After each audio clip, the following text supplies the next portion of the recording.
Good evening, I'm Ian Hannamansing. Tonight, Canada reaches a grim coronavirus milestone. You must have been so scared. A dozen deaths, more than 1,000 infections, as Canada turns to a wartime strategy to produce medical supplies. There's potential for Côte-Saint-Luc to be an epicenter for the virus. A Quebec mayor thinks quarantine may be the answer for his city, bracing for a surge in cases. Big banks promised mortgage relief, but responded with delays and denials. We're not going to be able to pay. And what about renters? 70 million Americans ordered to stay home. I am not kidding about this. And China declares victory over the virus, but a second wave could be coming. This is The National. After an already difficult week, COVID-19 is hitting this country even harder tonight. Canada has now moved past 1,000 cases, 214 new infections reported today alone. That is the highest one-day tally since the pandemic was declared. And with emergency declarations from coast to coast to coast, a massive mobilization effort is now forming to try to fight the spread. Ottawa joining forces with industry to mass produce medical equipment on a wartime scale. Some Quebec hotels will donate unused rooms to relieve pressure on hospitals. Edmonton's Expo Centre will double as an illness overflow and homeless shelter. And Canada's military is now planning for a crisis that could last at least a year. Now, despite the big jump in cases today, the concern is the real surge hasn't hit yet. And so the government is kicking its response into high gear. David Cochran leads our coverage tonight. It is in these challenging times that we also see what we're made of. Not only what Canadians are made of, but what Canadians can make. We are launching Canada's plan to mobilize industry to fight COVID-19. It's a big fight, so these ministers are setting up a system to buy and build what Canada needs. The situation is fluid and evolving rapidly. Our goal is to be over-prepared. There are still medical supplies on the market, and Canada is buying bulk. We have been able to secure 11.3 million N95 masks, which is over and above the order that we received for 7.3 million, with deliveries beginning immediately. They've also bought 550 ventilators and are looking for more. But buying isn't a long-term solution. Every other country in the world that is preparing like ours is trying to get those items too. As more of the world shuts down, global supply chains collapse. Some countries are banning the export of medical supplies. And this country's industrial policy will be refocused, for the time being, to prioritize the fight against COVID-19.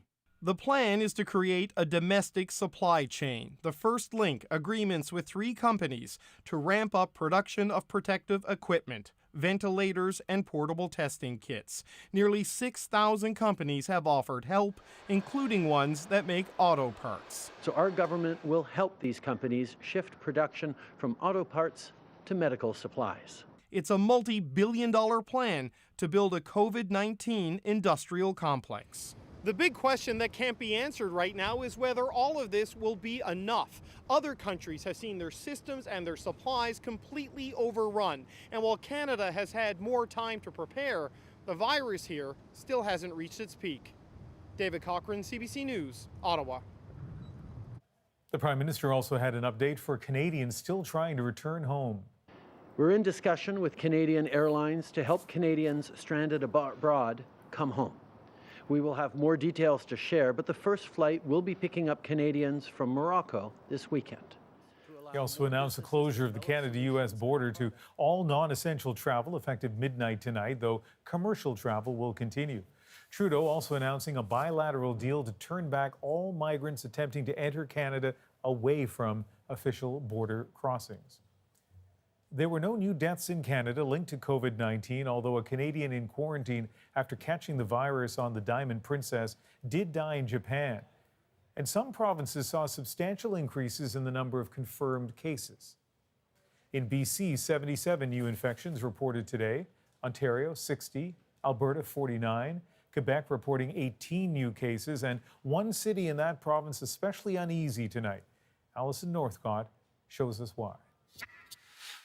I bring having my meals brought up. Lillian Horowitz is self-isolating after a fellow resident at this assisted living center tested positive for COVID-19. I'm not to answer the door to anybody, and what can I do? The mayor of Côte Saint-Luc, a city on the island of Montreal, says there are at least 4 cases there, and he's worried. The virus can spread very quickly.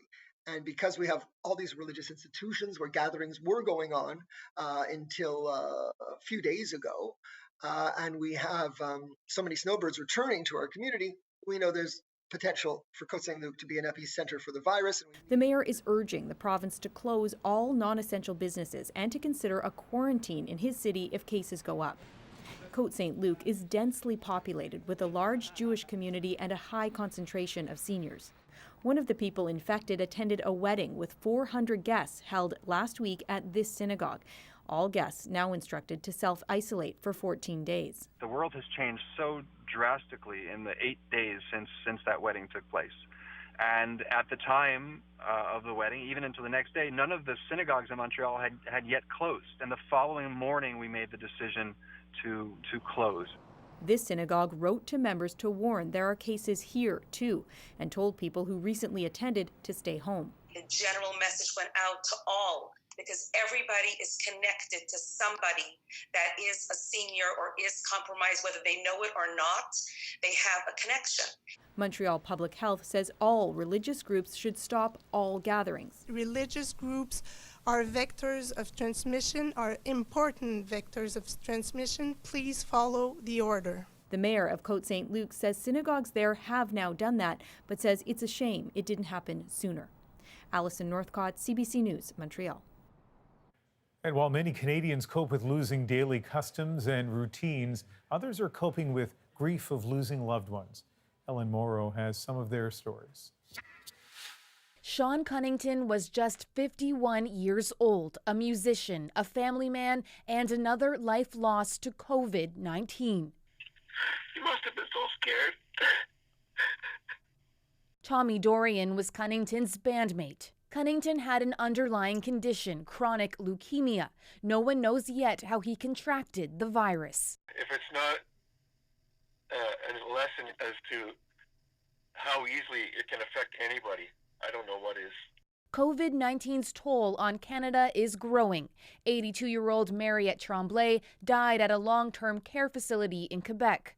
On Facebook, her granddaughter wrote, "We are imploring Quebecers and the whole world to show good citizenship, social responsibility, and stay at home." I went public. Stephanie Carvin echoes that plea. But I wish I could be there for my grandmother and reassure her that, we love her.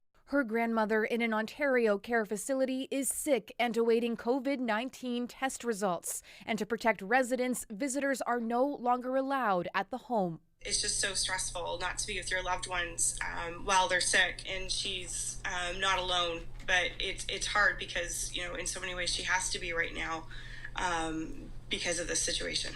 A situation just beginning. Canada's major cities locked down, anxiety on the rise. We're social animals, but we're also animals of routine. So when those routines are broken, whether it's a gathering, whether it's going to the gym, it's really disconcerting because we find comfort in the familiar. Comfort for Cunnington's loved ones is being found in memory. Dwayne Lau, another bandmate, was a longtime friend. He was one of the most genuine, honest people that I've ever known, and somebody that has always been willing to help. Now they want others to help slow the spread of COVID-19. Ellen Morrow, CBC News, Toronto. The pandemic is also taking a toll on Canada's workforce. Today, Cirque du Soleil said it's laid off 95% of its workforce, including more than 1,300 head office staff. We have already told you about 40,000 auto workers hit by shutdowns, the layoffs of more than 5,000 Air Canada cabin crew, and 1,100 Irving shipyard workers. But the coronavirus is boosting some retail, including Walmart Canada, which said today it wants to immediately hire 10,000 workers for its stores and distribution centers, saying there's a lot of work and we need you.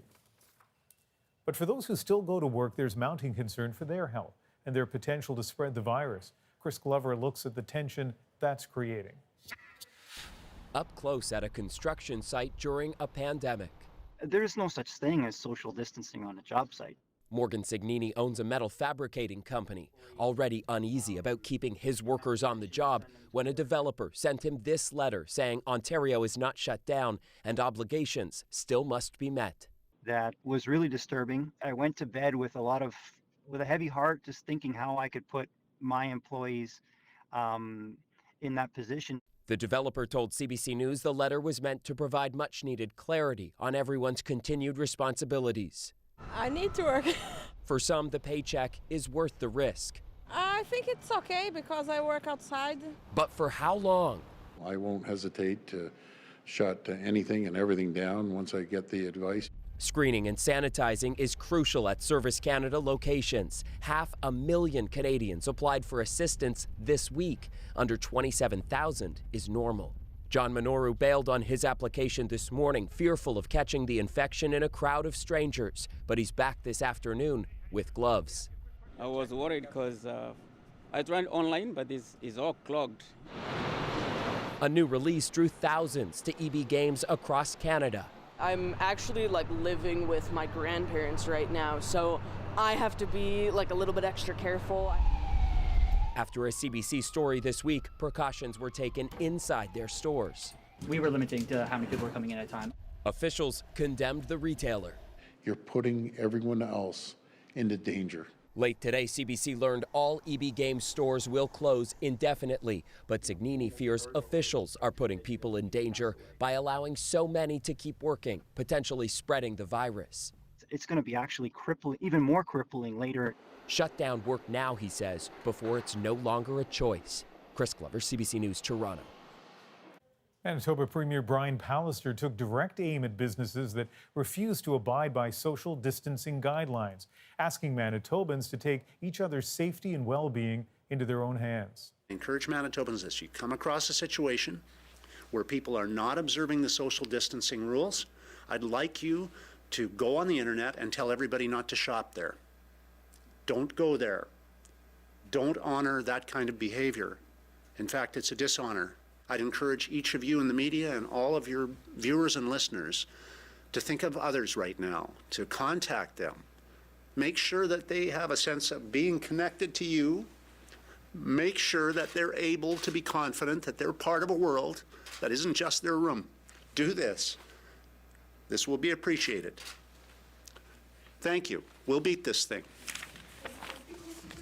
Oh, the emotion there from the Premier, a sign of how seriously governments are taking this. Let's bring in Dr. Alison McGeer, an infectious disease specialist with Mount Sinai Hospital in Toronto and a veteran of the SARS outbreak that began in 2002. And Dr. McGeer, things have been changing so rapidly across Canada. From your perspective, what else would you like to see from governments and from people? Well, I think from government, there's just a limit to how much people can do. Obviously, we'd like to see more testing. There's a whole bunch of things we'd like to see come faster. But the truth is, I think in general, in government, people are working just as fast and as hard as they can. And I'm not sure that we can do much more. I do think from the population point of view, from all of us thinking about social distancing, that there is still room to move, that it takes a while to wrap your head around social distancing. It's really hard to think, I should try not to go to the grocery store today because it feels so innocuous just making small trips. And I think the hard part about social distancing is that any one thing you do is really low risk. But when you sum all of the things you do over all of the people in Canada, then suddenly we're in trouble. And so I'd really like to see people doubling down on not going out and maintaining social distance. I think that will help the most.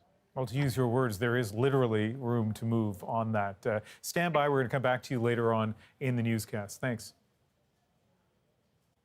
So COVID-19 having a major impact as each province and city looks to manage the virus. Anita Bath is tracking stories from communities across Canada for us. Ian, let's start in Nova Scotia, where there is one new case today, bringing the total to 15. While that may not seem like a lot compared to other provinces, the Premier is urging people not to become complacent. As Dr. Strang has said many times, we're at the front end of this. This is coming to our province at a greater rate, and we need to make sure we continue to do the due diligence that we've been doing. And caring for one another is probably as important as any medical intervention we're going to make. To reduce the risk of drug shortages, pharmacies in Nova Scotia are limiting patients to a 30-day supply rather than a 60 or 90. New Brunswick is putting in the same type of limit on prescriptions. Word today, schools there are also staying closed indefinitely. Now, there are no new cases of COVID-19 in New Brunswick, but testing will increase with 13 new clinics opening up. This week, we are ramping up. We are increasing our capabilities. So not just in terms of the number of clinics that exist, but the throughput will be able to be increased as well. Okay, and there's a warning tonight for people in PEI. The province's second case of COVID-19 traveled on a flight from Toronto to Charlottetown on March 11th. Anyone who was on that Air Canada flight 7564 is now being asked to self-isolate. And in every province, Sobeys is installing plexiglass shields to protect cashiers at its stores.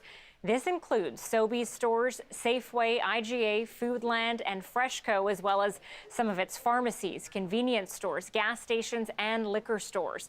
The company says we've looked across the world at best practices, and these shields stand out as strong safety precaution. They will not be in every store immediately, but we will install them as quickly as we can. And I do want to point out one more thing. Starbucks now says it will only offer delivery and drive-through at most locations across Canada for the next 2 weeks. Back to you, Ian. All right, Anita, thank you. To the United States now, where tonight more than 70 million people, that's nearly 1 in 5 Americans, are being ordered to stay home after several states took extraordinary steps to slow the coronavirus. California, New York, Illinois, and Connecticut are ordering residents to shelter in place. They account for more than 10,000 of the more than 19,000 cases nationally. Katie Simpson explains. The urgent message to stay home appears to finally be getting through. In California, the notoriously busy highways are nearly empty. The hustle and bustle of New York is at a standstill.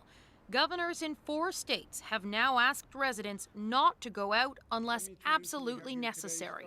This is not life as usual. And accept it and realize it and deal with it. The president is supportive of the moves by the individual states, but a nationwide lockdown is not in the works. At his daily briefing, Donald Trump focused on what he sees as the positive, highlighting a malaria drug he says could be used to treat coronavirus patients. I feel good about it. That's all it is, just a feeling. I'm a smart guy. I feel good about it. The top doctor on the task force is not as optimistic because there is no science to show it's effective. It's the hope that it will work versus proving that it will work. Trump has become increasingly agitated at his daily briefings when reporter questions force him to acknowledge this situation is rapidly getting worse. What do you say to Americans who are watching you right now who are scared? I say that you're a terrible reporter. That's what I say.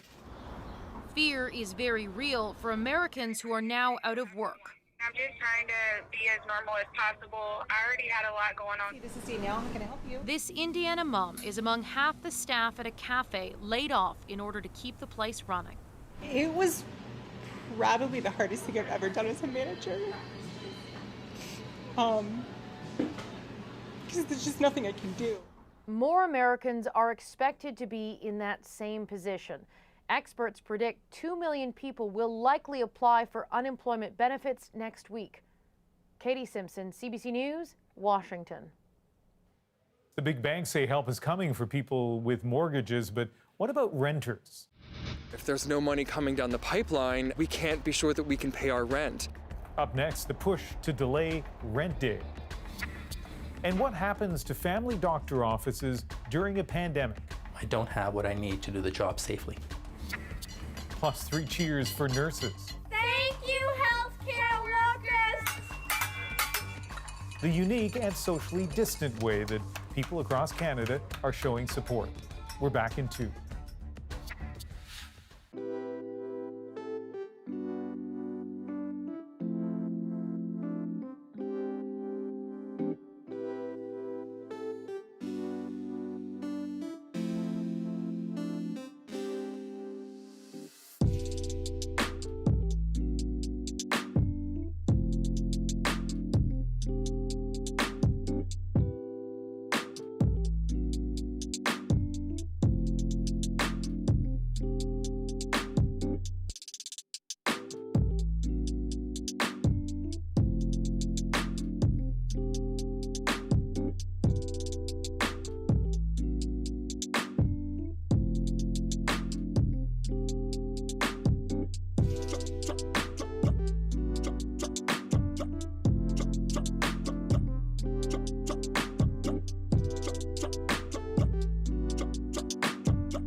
To the BC viewers who've just joined us, welcome. The spread of COVID-19 has changed the financial positions of many Canadians, with the source of the next paycheck now suddenly unclear and the next mortgage or rent payment still looming. We'll talk about renters in a moment, but banks have agreed to give homeowners some relief. Aaron Saltzman looked into how that offer is working in practice. My wife called the 1-800 number for the Bank of Montreal. Evan McFattridge's wife was laid off when the Halifax area restaurant she works at closed. She was told that our mortgage was too new to qualify for deferral. Not what he expected to hear. I've been in regular communications with the CEOs of Canada's large banks.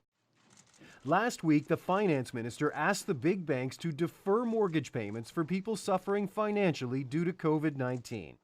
But many Canadians say they're encountering an opaque and seemingly arbitrary process, which often ends with them being denied a deferral. Just huge anxiety. Alison Whittle and her husband are both in isolation, both showing symptoms and both out of work. But when she called her bank, a subsidiary of Laurentian Bank, she was told it was business as usual. That was very triggering. I got quite upset because it's not business as usual. We're not going to be able to pay. The experience may be different with lenders that aren't one of the big banks.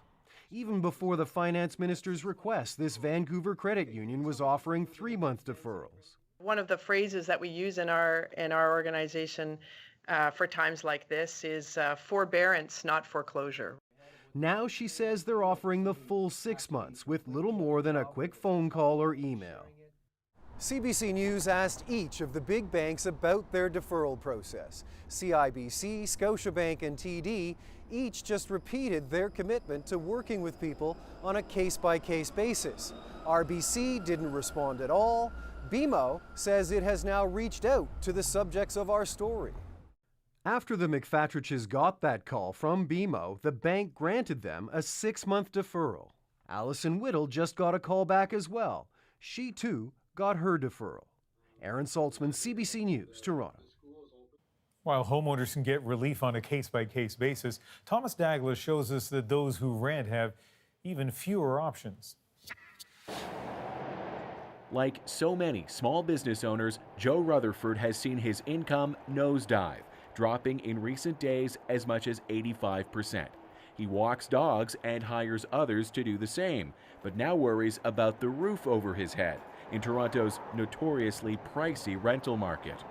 If there's no money coming down the pipeline, we can't be sure that we can pay our rent. And I mean, it's so scary. He started an online petition demanding the cancellation of rent and mortgage payments during the COVID-19 crisis.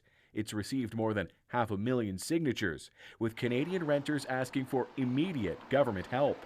I think the easiest, simplest thing to do would be to have a package where tenants just don't have to pay rent. They can use that money to live and to take care of themselves. The federal government is pledging money for low-income families, but when it comes to relief for renters, it's up to the province to decide, with BC, Ontario, and New Brunswick suspending some evictions for now. No tenant in the province of Nova Scotia whose income has been impacted as a result of COVID-19 can be evicted by their landlord. Though some tenants fear unpaid rent will eventually lead to mass expulsions. Consider these renters in Toronto who say neighbors received eviction notices just this week. A mistake, says the landlord, but many property owners are still demanding payment. So for us, it is important that things keep moving, of course. We cannot afford just to not receive any rents. Virginie Michaud owns this duplex and depends on the income from the one unit she rents out. We're counting on that because we don't have a lot of cushion in our budget. This crisis is squeezing everyone, and it only gets worse at the first of the month. Thomas Daigle, CBC News, Toronto. Next, we look at what we know about exactly how this virus is spreading, the science of COVID-19 right after the break. And in China, celebrations and signs of victory, but is it all premature? And as we've been doing all week, we put your questions to the experts, including this one. Do I need to wipe down delivered groceries and packages? The answer to that and more after the break.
In Asia, there are countries that have managed to flatten the curve, but not yet in Europe or the United States, and right now not here either.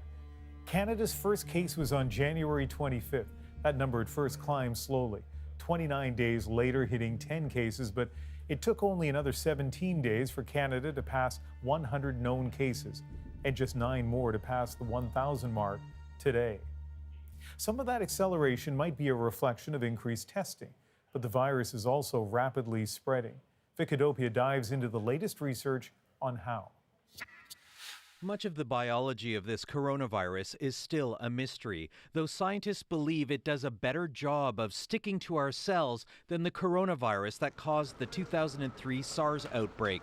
That gives it an edge in quickly infecting people. Those people can go on to infect others before showing symptoms, which could take up to 2 weeks.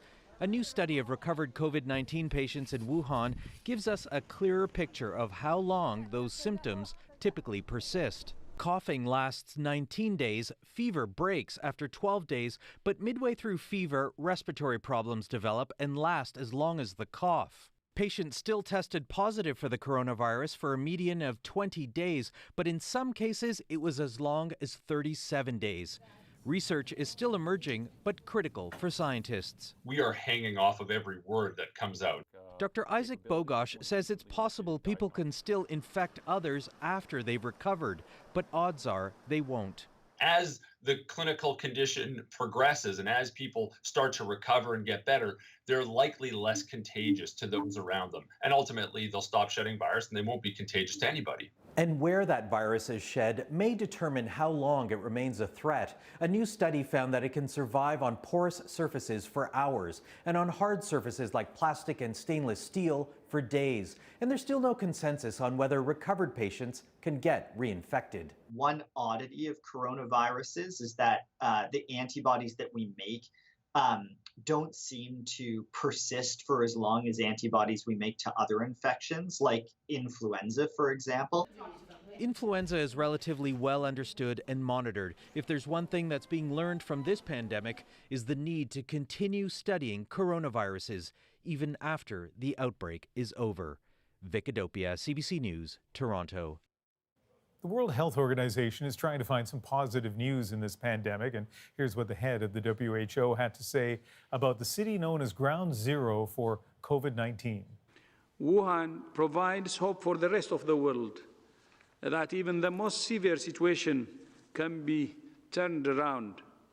Wuhan reported no new cases yesterday. However, it still has 6,100 others, with more than 2,000 people in critical condition. But as Sasha Petrusik explains, that hasn't stopped China from declaring victory over the virus. The pictures on state TV are spectacular. Nanjing skyscrapers lit up with portraits of doctors and nurses, heroes of what China calls its people's war against a virus Beijing has now declared defeated. Recovered patients are applauded as they're shown heading home from hospital. Medical workers, too, paraded as they fly out of a Wuhan that's still locked down. Now we are returning home, so I'm really excited as we won the victory over the epidemic, the medical worker says. Life in most of China, including the streets and stores of Beijing, is slowly returning to a kind of normal, though carefully checked by volunteers with thermometers at every corner, still nervous. Indeed, while Chinese officials say they've seen no new domestic cases in days, they say imported cases are at a record high. So for China, I think it's premature to celebrate. There will be a second wave in China because I think it's unavoidable. There's going to be silent transmission, which eventually reaches to the level that's detected. A second wave bouncing back from Europe and Asia on the medical staff who haven't had much of a breather, and a population of hundreds of millions who suffered through the lockdown. To try to stop that, China finds itself imposing ever more stringent limits on who can come in and how long they need to be quarantined. Exactly the kind of measures Beijing denounced when other countries imposed them on Chinese citizens just a few weeks ago. Sasha Petrusik, CBC News, Tokyo.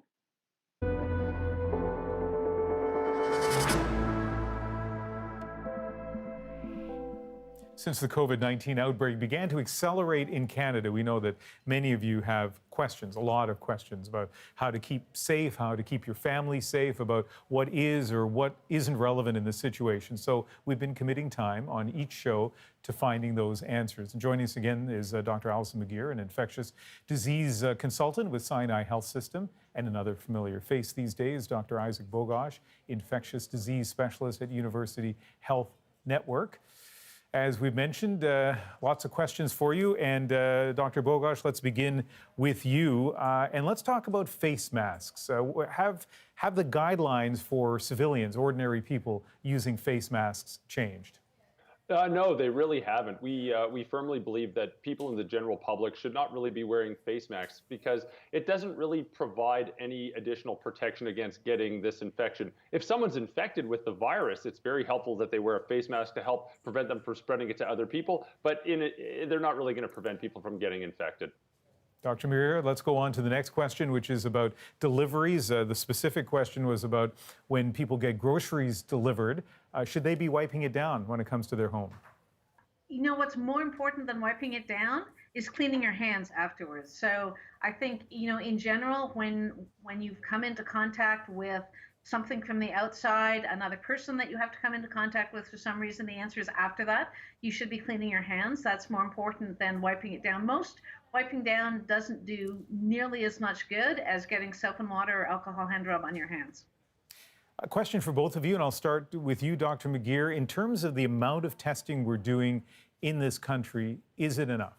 You know, we'd all like to be doing more testing, but there's a limit to how much testing we can do because of the supply chain for all the things we need to do testing. You know, we've just asked the people who supply the swabs, the reagents for the testing, the machines, our staff to do many, many more tests in every country around the world simultaneously. And so ramping up production to have as many tests as we like is really, really difficult. So we're trying to make sure that we're doing the tests we need to be doing and not doing the tests we don't need to be doing. And I think people are doing a pretty good job of that. But it does mean that for people who are mildly ill, where they'd like to know the result of the test, and we might also like to know, but it's not going to change what we do. We're saying, bear with us, can't be tested now, you just need to self-isolate at home. Dr. Bogosh, you know what? I'm going to skip ahead to a different question now because we're running out of time. I think a lot of people have this one. Somebody wrote in to say that they were visiting the United States. They've come back. They have their 14 days of self-isolation. But during that time period, can they go outside for a walk? Can they take their pet for a walk, or are they stuck inside? No, you're supposed to stay at your home. It's very clear on the Public Health Agency of Canada webpage what exactly self-isolation means. You're supposed to stay in and around your house. It's not meant to be, you're not meant to be walking down the street or walking your dog. You can stay in your house, and I'm sure you can go outside in front of your house, but you're really supposed to stay around the home for that time. Lots more questions. We're not going to get to them tonight, but Sunday on the next National, we certainly will pick up where we left off. Thanks to both of you. Anytime. So we will be asking your questions about COVID-19 each night going forward. So you can send us questions. You can message us directly on Instagram at CBC The National, or you can send an email at thenational@cbc.ca.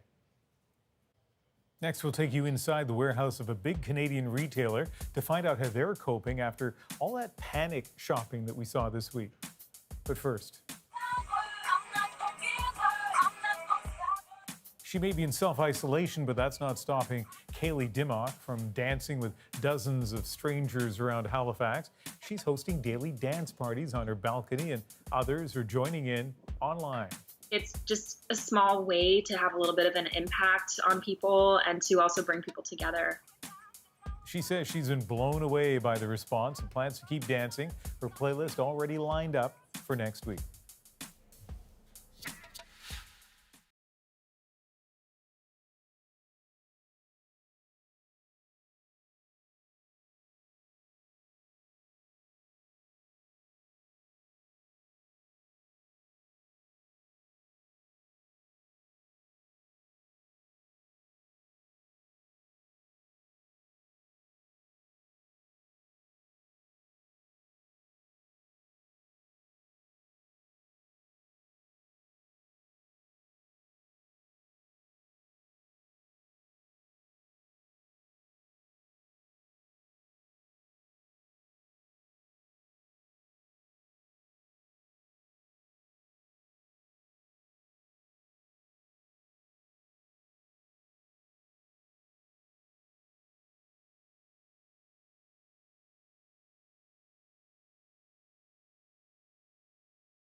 If you've been to a grocery, pharmacy, or big box store lately, chances are you spent some time wandering the aisles only to find empty shelves and picked over products. Fears over COVID-19 have led to panic buying, even hoarding. And that's raised concerns over how long supplies might last. Stores can't restock fast enough, so I spoke to the president of London Drugs. That's one of British Columbia's biggest retailers. They sell everything from toiletries to TVs. We met at the country's main warehouse, keeping our distance, of course, and I asked him what the last couple of weeks have been like. Well, it's obviously unprecedented volume that we're seeing in some categories going through the essentials customers need, and unprecedented sales collapses in non-essentials discretionary items.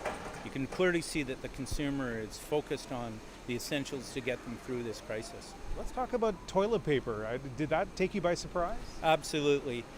We've never seen anything like this. The toilet paper is not something we understand. It's caused hundreds and multiple % increases in toilet paper. There's a certain degree that you would expect people to purchase certain things because of the frequency. Hand sanitizer, they're cleaning more often. That would be a natural thing you would see. But the toilet paper is simply hoarding, I think, is what's going on. So, besides toilet paper, I asked Melman what else has surprised him. I would say that something like the payment methods weren't something that we anticipated. We're seeing a dramatic increase in Visa, MasterCard, American Express use. We don't know if that is because consumer budgets are tapped out and they're needing to purchase their essentials on other things, or if they're worried about touching money. We're just not clear. That would be an example of a surprise. We're a little bit surprised that it took a while for things like pet supplies and diapers to catch up with the madness around toilet paper, but that's definitely something people are thinking about now. Now, you mentioned this earlier, that products that aren't being considered as essentials or must-buys by the public, you're seeing sales of those drop right off. Tell me more about that. That's right. It's very clear that the public is spending all their money right now on purchasing essentials, and anything that is discretionary, like a big screen TV or a consumer electronic item, well, I've never seen sales declines like that. And I think when you look in the retail landscape, you're seeing a lot of stores close, in part to support the government's orders of the spread of the disease, but also a real dramatic impact on those discretionary item retailers. There is a lot of panic out there, and some of this panic, I think, has to do with people worrying that, places like your chain are going to run out. What do you say to those people? Well, first of all, the government's federal, provincial, municipal, and industry trade associations have never worked more closely together. Federal ministers are calling directly, provincial ministers are working with agencies. We're passing on best practices and ideas to make sure that Canadians can be assured that they will get through this and there will be goods for them to make sure that they're fed well and taking their prescriptions. There's no shortages in the supply chain if we're only consuming what would be reasonable in these circumstances. The supply chain will and is catching up to backfill those sudden urgent demands of hoarding, and we're not seeing anything that's causing us long-term concerns at this point. And what about staffing concerns? From the warehouse to the stores, how are people holding up? I know that our employees are tired. They're working relentlessly. They're working through some very difficult customer interactions that aren't as patient in the store. And they're afraid for their own families because we are an essential service and there's public. They're worried about their own health. Could the next customer make them unwell? But everyone's just been amazing at pulling together, understanding these aren't perfect times, and really rallying on the customer's behalf. We also know, of course, Canada's medical staff are on the front line of dealing with the COVID crisis. But what if you need to see your doctor for another reason? What are you going to do if somebody's in there who's sick, who does have COVID-19? What family doctors say they need next. But first, COVID-19 means parishioners can't gather in person, but a pastor in Grimsby, Ontario has made sure they're together in spirit. We know that the power of prayer is greater than this pandemic. Inspired by a priest in Italy, Father Rico Passero of St. Joseph Catholic Church, he's found a way to deliver masses to a full house. We printed all of the parish photo directory photographs of all of our families, and after printing them out, we placed them in the very pew to which they would worship on a weekly basis. Mass is also streamed online so people can connect from home, and the response has been incredible. The emails, the phone calls, the texts, the messages online have been overwhelming for me to see that indeed people are seeing this project as its original intent, a message of hope, not to despair, not to feel isolated or alone, but rather to stay connected.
Frontline healthcare workers have been praised during the COVID-19 outbreak by government leaders and many other Canadians. But praise is not enough. Doctors and nurses are warning about a critical shortage of protective gear even before the expected spike in cases. Nick Purdon went to see how one clinic was coping before stricter social distancing protocols came into effect. So school is closed. Yeah. 3 weeks. I know. What are you going to do for 3 weeks at home? With COVID-19, a visit like this to your family doctor might be a thing of the past. Now, since we have everybody here, should we also do other stuff for everybody else today since you're here? Any other issues since you came all the way here so you don't have to come again for other stuff? No, I think we're good. Liam, Dr. Javid Alou takes care of 15-month-old Ethan. Yeah. People's day-to-day health issues don't stop because there's a pandemic. Still, I wonder, how will primary care change because of COVID-19? The reality is nobody knows how to practice this way. None of us have actually been trained to work during a pandemic. All the regular stuff, we're going to be here for you throughout this as much as we can. Maria DeMurl brought her son in because he had to get his shot. Did you ever think you wouldn't come in today? Yeah, my husband and I did have a conversation about it, and he was more terrified than me. So his concern was, what are you going to do if somebody's in there who's sick, who does have COVID-19? That's the risk Dr. Alou has to balance. We're trying to make the best decision between the risk of not coming in and the risk of coming in. And so we're going to be making compromise decisions here. And there's going to be some people we protect this way, and there's some people who are going to get hurt this way. And so we're facing the reality that we're not doing the best we can anymore. We're doing the safest we can, given two really bad risks. The risk of not managing the illness and the risk of COVID. To minimize that risk, most of Dr. Alou's appointments will be by video or phone, and others delayed. And that's not just to protect his patients, but also himself. Because this will last us around... So far, the government has not provided protective equipment for Dr. Alou's clinic. The only masks he has are left over from the H1N1 epidemic in 2009. We have no N95 masks. You're saying you don't have what you need to do your job? I don't have what I need to do the job safely. What do you think of that? It's scary and it's upsetting. So we would expect that we're willing to put ourselves on the line here, be the front lines, knowing the risks, knowing we're going to have to do more than we're used to doing, and to be prepared for that. Still, no matter what happens in the coming weeks, Dr. Alou will be here. We chose this profession wanting to be able to be of service to people, and it's hard to give that up. That's the bonding obligation that I have to them. That's the relationship that I have with them when I took on the decision to be their family doctor. And that's why I'm still there. Thank you. Take care. Take care. Bye. Bye. Nick Purdon, CBC News, Toronto. Next on The National, a loud thank you to those working the front lines. Thank you, healthcare workers! Our moment is up next.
costs.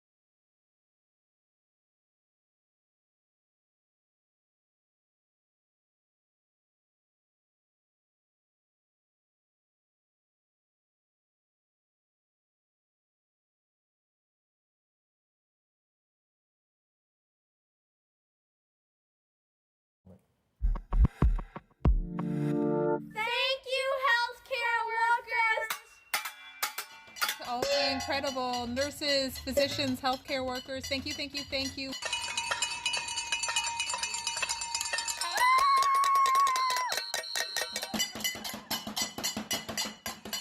We just want to say thank you so much. We'll be out here every night at 7:30. This is for all the nurses and doctors that are fighting this for us. Thank you.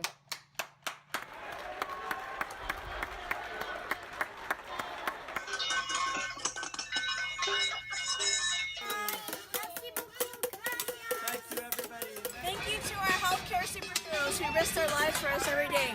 Together we can do it.